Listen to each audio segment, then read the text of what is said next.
Assalamualaikum dan salam sejahtera. Saya Siti Nurdiati Zaidi dalam Dunia 11 Pagi. China meningkatkan kapasiti pengeluaran vaksin COVID-19.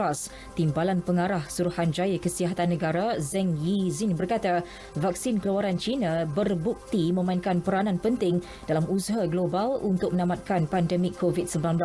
Dalam wawancara bersama rangkaian televisyen global China CGTN, Zheng memaklumkan 4 vaksin tempatan telah diluluskan untuk pasaran, manakala 3 lagi diluluskan bagi penggunaan kecemasan di dalam negara. Terdapat beberapa lagi vaksin yang sedang melalui ujian klinikal fasa ketiga di beberapa negara, sehingga kini sejumlah 350 juta dos vaksin keluaran China telah didermakan dan dieksport ke luar negara.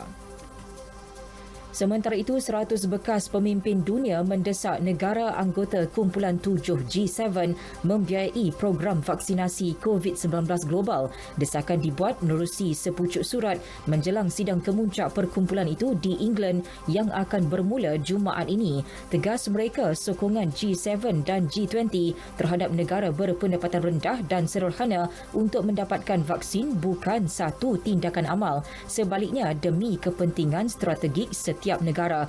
Antara pemimpin yang menandatangan surat itu ialah bekas Perdana Menteri Britain Gordon Brown dan Tony Blair, bekas Setiausaha Agung PBB Ban Ki-moon serta 15 bekas pemimpin negara Afrika.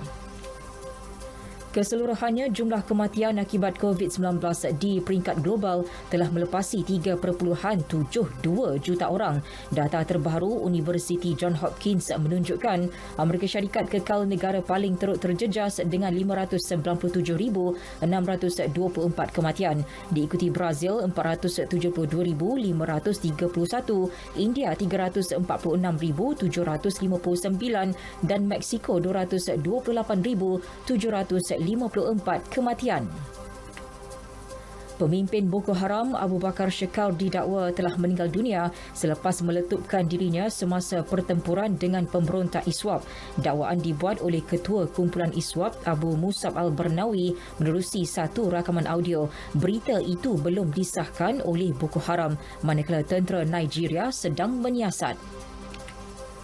Putera Harry dan isteri Meghan Markle mengumumkan kelahiran anak kedua mereka, Lilibet Diana. Bayi seberat 3.1 kilogram itu dilahirkan pada Jumaat lepas di sebuah hospital di Santa Barbara, California, Amerika Syarikat. Nama Lilibet diberi sempena nama panggilan moyangnya Ratu Elizabeth. Nama tengah iaitu Diana pula dipilih sempena menghargai mendiang neneknya, The Princess of Wales. Anak kedua pasangan itu berada di kedudukan ke-8 dalam susur galur takhta Britain. Sukan bola sepak, Belgium dan Belanda melengkapkan persediaan menghadapi saingan Euro 2020 dengan mengalahkan lawan masing-masing. Belgium, pasukan di ranking teratas dunia, menewaskan Croatia 1-0 hasil jaringan tunggal Romelu Lukaku pada separuh masa pertama. Belanda pula berpesta gol apabila menumpaskan Georgia 3-0. Denmark turut mencatat kemenangan bergaya selepas mengatasi Bosnia and Herzegovina 2-0. Keputusan lain, England mengetepikan Romania 1-0. Formula 1 Grand Prix Azerbaijan, Sergio Perez muncul juara. Ini merupakan kemenangan pertama Perez sejak menyertai Red Bull. Sebastian Vettel yang memandu jentera Aston Martin dan Pierre Gasly Alpha Tauri melengkapkan senarai pelumba di podium. Max Verstappen pula mengalami kemalangan ketika perlumbaan berbaki 5 pusingan. Lewis Hamilton juga gagal menamatkan perlumbaan. Bagaimanapun, Verstappen kekal selaku pendahulu keseluruhan kategori pemandu. Beralih ke saingan MotoGP Grand Prix Catalunya, pelumba Portugal Miguel Oliveira daripada pasukan KTM Red Bull mengungguli perlumbaan selepas mengatasi Johan Zarco di penghujung saingan.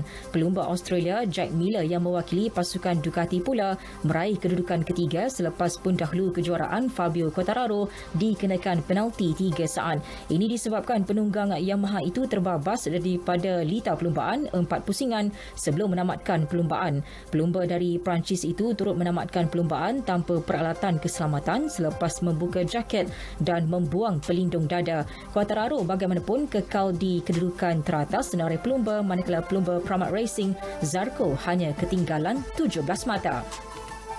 Akhir sekali kejohanan tenis terbuka Perancis, pilihan ke-6 Alexander Zverev mengesahkan tempat ke suku akhir selepas menewaskan pemain Jepun Kei Nishikori 6-4, 6-1 dan 6-1.